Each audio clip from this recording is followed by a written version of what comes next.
LQ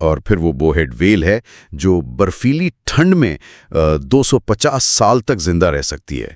لیکن جس جانور نے مجھے سب سے زیادہ حیران کیا وہ برانڈس بیٹ ہے۔ اوہ ہاں، وہ چھوٹی سی چمگادڑ۔ بالکل، ایک چھوٹی سی چمگادڑ جسے مشکل سے 3 یا 4 سال جینا چاہیے تھا، لیکن اس کا LQ10 ہے۔ یہ 41 سال سے بھی زیادہ جی سکتی ہے، اور اس کی وجہ اس کی اڑنے کی صلاحیت بتائی گئی ہے نا؟ صحیح کہا، کیونکہ جب آپ اڑ سکتے ہیں تو آپ شکاریوں سے بچ جاتے ہیں، اور جب آپ کے شکار ہونے کا خطرہ کم ہوتا ہے تو ایوولوشن آپ کے DNA کو ریپیئر کرنے پر زیادہ توانائی خرچ کرتی ہے۔ یعنی قدرت تبھی انجن ریپیئر کرتی ہے جب اسے یقین ہو کہ گاڑی کا جلدی ایکسیڈنٹ نہیں ہوگا۔ یہ بالکل ڈسپوزیبل سما والے اصول کی ہی اگلی کڑی ہے۔ لیکن اگر کسی جانور نے ان تمام بایولوجیکل اصولوں کو بالکل ہی ہلا کر رکھ دیا ہے تو وہ ہے نیکڈ مول ریٹ۔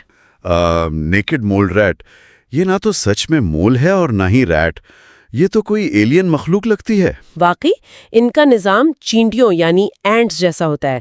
زمین کے نیچے کالونی میں رہتے ہیں، ایک مالکہ ہوتی ہے جو بچے پیدا کرتی ہے اور باقی سب کام کرتے ہیں۔ اور حیران کی بات یہ ہے کہ ان کی جسامت ایک عام چوہے جیسی ہوتی ہے جسے 2 سال جینا چاہیے، مگر یہ 30 سال تک جیتے ہیں۔ اور سب سے بڑی بات کہ انہیں کینسر نہیں ہوتا۔ ان کا کینسر سے بچنے کا نظام واقعی لاجواب ہے۔ ان کے سیلز کا آپس میں رابطے کا نظام بہت حساس ہوتا ہے۔ جب ان کے سیلز تھوڑا سا بھی عجیب برتاؤ کرتے ہیں تو ان کا جسم فوراً ان سیلز کو روک دیتا ہے، وہ ٹیومر بننے ہی نہیں دیتے۔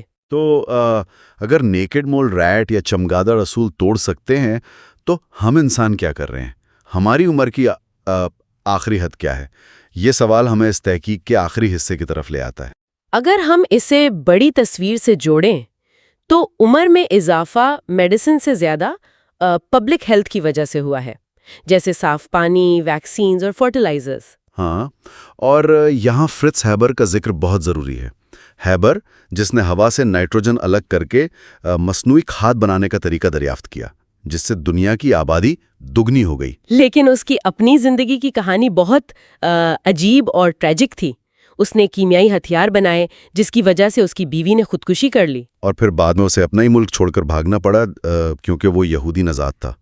جس آدمی نے بچوں کو بھوک سے بچایا اسی کو دیش نکالا مل گیا۔ ہم یہاں کسی کی حمایت یا مخالفت نہیں کر رہے ہیں، بس مواد کے مطابق اس کی کہانی کا تضاد دیکھ رہے ہیں۔ واقعی تو ہیبر اور پبلک ہیلتھ کی ان کامیابیوں سے ہم نے عمر لمبی تو کر لی، مگر سوال وہی ہے، کیا ہماری عمر لامحدود طور پر بڑھ سکتی ہے؟ اس مواد میں جین کیلمنٹ کا قصہ ہے۔ وہ 122 سال زندہ رہیں اور ہر ہفتے تقریباً 1 کلو چاکلیٹ کھاتی تھی۔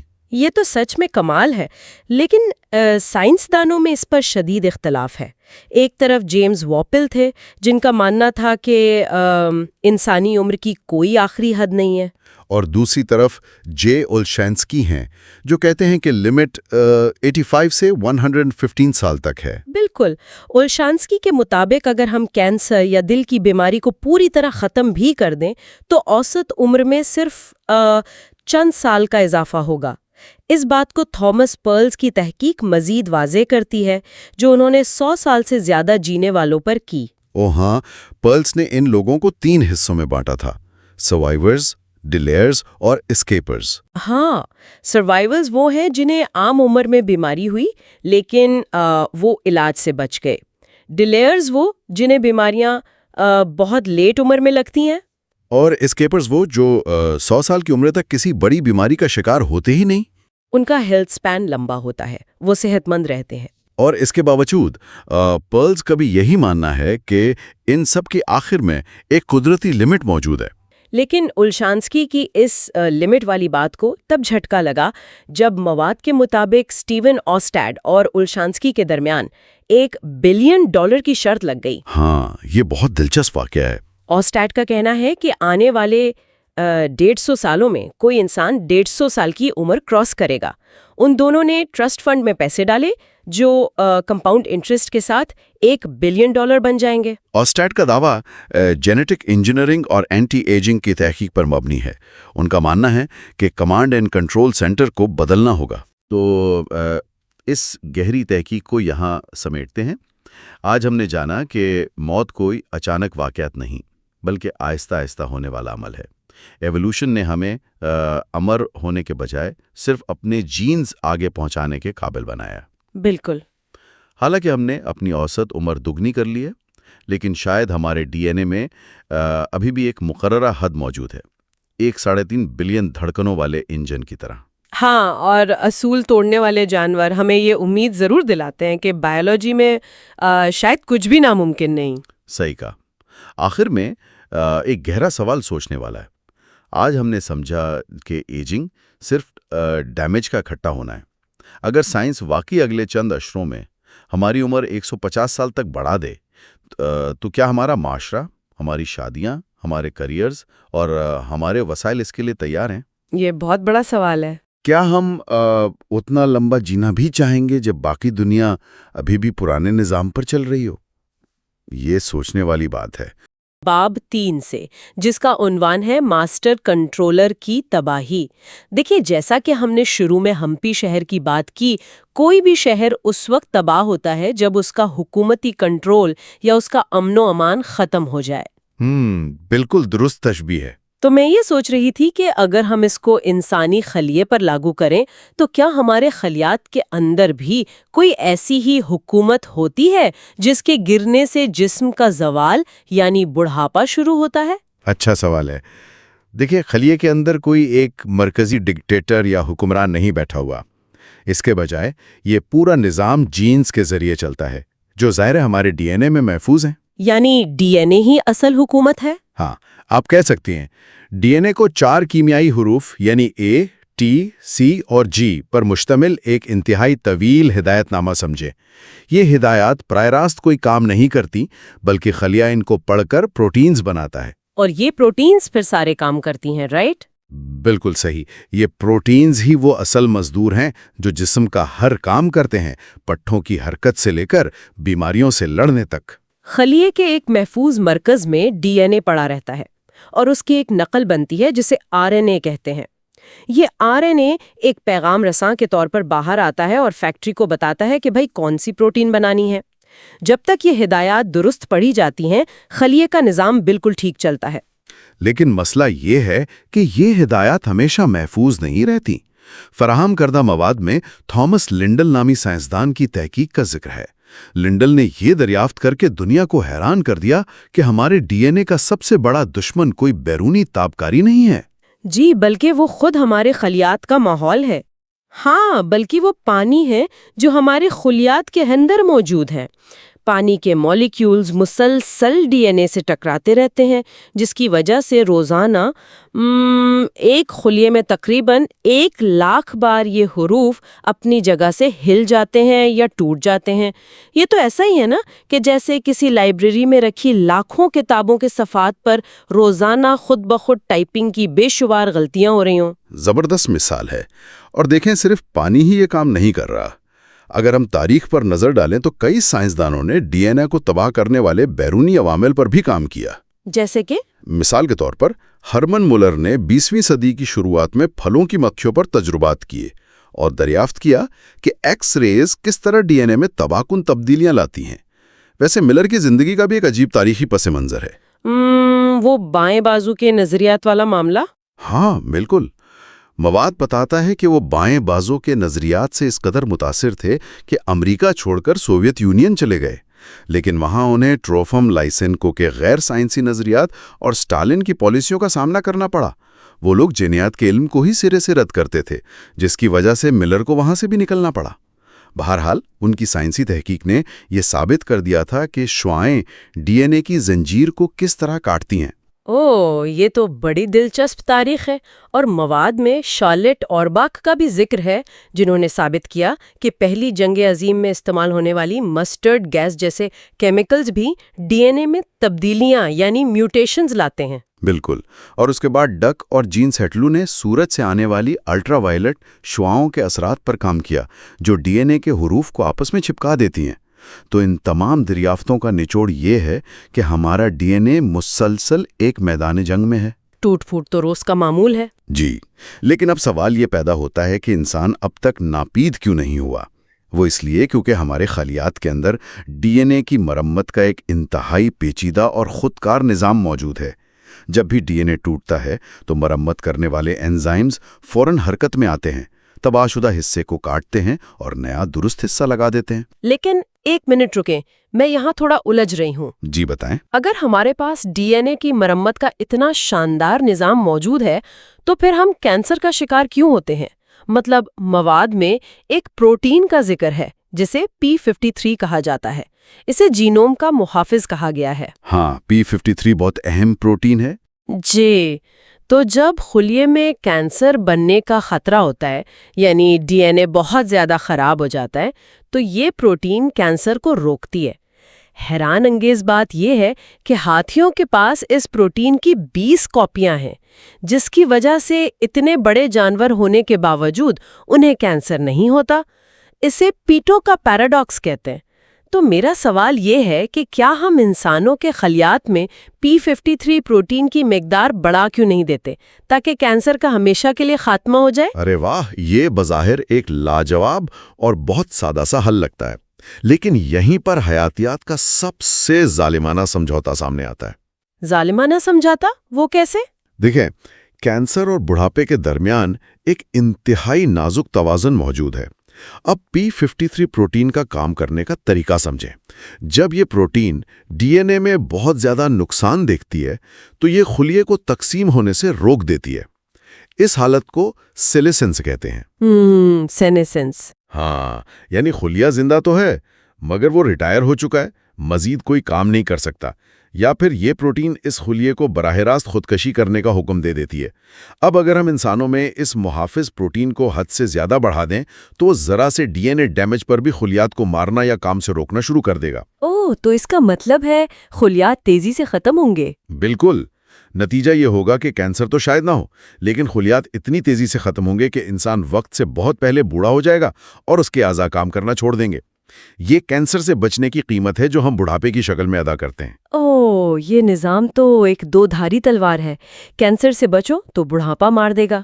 لیکن فرض کریں اگر ہمارا P53 پروٹین اور مرمت کا نظام مکمل طور پہ پرفیکٹ ہو جائے تو کیا ہم امر ہو جائیں گے؟ نہیں، پھر بھی نہیں۔ ہاں، کیونکہ ہمارے خلیات کے اندر ایک اور ٹائمر لگا ہوا ہے، اور اس بات کو سمجھنے کے لیے ہم اپنے مواد کے اگلے حصے کی طرف بڑھتے ہیں۔ باب 4، سروں کا مسئلہ۔ جی ہاں، یہ باب ہمیں بتاتا ہے کہ ڈی این اے میں ہونے والے اچانک حادثات اور ٹوٹ پھوٹ کے علاوہ ایک بنیادی اور ساختی خامی ہمارے خلیات کی تقسیم کے عمل کے اندر ہی موجود ہے۔ اور اس کی شروعات ایک بہت ہی مشہور وہم سے ہوتی ہے۔ 20ویں صدی کے اوائل میں الیکسس کیرل نامی ایک مشہور سرجن نے دعویٰ کیا تھا کہ اس نے مرغی کے دل کے خلیات کو لیبارٹری میں ہمیشہ کے لیے زندہ رکھا ہوا ہے۔ ہاں، وہ ایک بہت بڑا متھ بن گیا تھا۔ بالکل، پوری دنیا میں یہ خبر پھیل گئی کہ خلیات تو امر ہوتے ہیں۔ ویسے یہاں یہ تاریخی حوالہ بھی اہم ہے کہ کیرل کے نظریات انتہائی متنازع تھے۔ مطلب اس نے نازی جرمنی کی نسل پرستانہ پالیسیوں کی باقاعدہ تعریف کی تھی، لیکن کئی دہائیوں تک اس کا یہ سائنٹیفک نظریہ سچ مان لیا گیا۔ جی، اور پھر لیونارڈ ہیفلک نامی سائنسدان نے اس متھ کو توڑا۔ صحیح، اس نے نہایت احتیاط سے لیبارٹری میں خلیات کی گنتی کی اور ثابت کیا کہ کیرل کا تجربہ غلط تھا۔ خلیات ہمیشہ تقسیم نہیں ہو سکتے۔ ان کی تقسیم کی ایک حد ہوتی ہے جسے ہیفلک لمٹ کہا جاتا ہے۔ خلیہ 50 یا 60 بار تقسیم ہونے کے بعد لازمی رک جاتا ہے۔ بالکل، اور اس حد یا اس لمٹ کی اصل وجہ جاننے کے لیے ہمیں کروموزومز یعنی ڈی این اے کی زنجیر کے سروں پر جانا پڑے گا۔ الیکسی اولوانیکوو نامی ایک روسی سائنسدان نے ماسکو کے ایک ٹرین اسٹیشن پر کھڑے ہو کر اس مسئلے کو ایک تشبیہ کے ذریعے سمجھایا تھا، جسے بایولوجی میں اینڈ ریپلیکیشن پرابلم کہتے ہیں۔ ہاں، یہ تشبیہ اس پورے تصور کو انتہائی واضح کر دیتی ہے۔ اولوانیکوو نے سوچا کہ ایک ٹرین ہے جو دراصل ڈی این اے کاپی کرنے والا ایک انزائم ہے۔ یہ ٹرین ایک ریلوے ٹریک یعنی ڈی این اے پر چل رہی ہے اور ساتھ ساتھ پٹری کی ایک نئی کاپی بچھا رہی ہے۔ صحیح۔ لیکن مسئلہ یہ ہے کہ ٹرین پٹری کے اس آخری حصے کی کاپی نہیں کر سکتی جس پر وہ خود کھڑی ہے، یعنی وہ بالکل کنارے تک نہیں پہنچ سکتی۔ اس کا مطلب ہے کہ ہر بار جب خلیہ تقسیم ہوگا ڈی این اے کی کاپی بنے گی تو وہ کناروں سے تھوڑی سی چھوٹی رہ جائے گی۔ بالکل درست میکینزم بیان کیا آپ نے۔ اب دیکھیں، اگر اہم جینز کٹنا شروع ہو جائیں تو خلیہ مر جائے گا۔ اس سے بچنے کے لیے قدرت نے کروموسومز کے سروں پر ٹیلومیئرز بنائے ہیں۔ ٹیلومیئرز۔ جی، یہ ٹیلومیئرز فالتو ڈی این اے کے ٹکڑے ہوتے ہیں جن میں ایک ہی کوڈ بار بار دہرایا جاتا ہے، اور یہ کسی پروٹین کی ہدایت نہیں دیتے۔ آپ انہیں جوتوں کے تسموں کے سروں پر لگے پلاسٹک کے ان ٹکڑوں کی طرح سمجھ سکتی ہیں جو تسمے کو ادھڑنے سے بچاتے ہیں۔ ارے واہ، یہ پلاسٹک والے ٹکڑوں کی مثال بہت زبردست ہے۔ ہاں، تو ہر بار جب خلیہ تقسیم ہوتا ہے تھوڑا سا پلاسٹک کٹ جاتا ہے۔ جب یہ پلاسٹک یعنی ٹیلومیئرز بالکل ختم ہو جاتے ہیں تو خلیہ محسوس کرتا ہے کہ اب اصل ڈی این اے کٹنے والا ہے، اور وہ تقسیم ہونا بند کر کے بوڑھا ہو جاتا ہے۔ بعد میں ایلزابتھ بلیک برن اور کیرل گریڈر نے ایک انزائم دریافت کیا جس کا نام ٹیلومیئرز ہے۔ ٹیلومیز؟ جی، ٹیلومریز۔ یہ انزائم ان چھوٹے ہوتے ٹیلومیئرز کو دوبارہ لمبا کرنے کی غیر معمولی صلاحیت رکھتا ہے۔ ایک سیکنڈ، اگر ٹیلومریز انزائم کٹے ہوئے کناروں کو دوبارہ لمبا کر سکتا ہے تو مسئلہ تو یہی حل ہو جانا چاہیے۔ کیسے بھلا؟ مطلب ہم کیوں نہیں دوا ساز کمپنیوں کو کہتے کہ وہ ٹیلومریز انزائم کی گولیاں بنائیں، ہم وہ گولیاں کھائیں اور ہمیشہ کے لیے جوان رہیں، خلیہ کبھی ریٹائر ہی نہیں ہوگا۔ ہاں، کاش حیاتیات اتنی سیدھی ہوتی۔ یادیں ابھی تھوڑی دیر پہلے ہم نے کینسر اور بڑھاپے کے اسی ظالمانہ توازن کی بات کی تھی۔ ہاں بالکل۔ جہاں بھی بالکل وہی اصول لاگو ہوتا ہے۔ ہمارے عام خلیات میں یہ ٹیلومریز انزائم موجود تو ہوتا ہے، لیکن اسے سختی سے بند رکھا جاتا ہے۔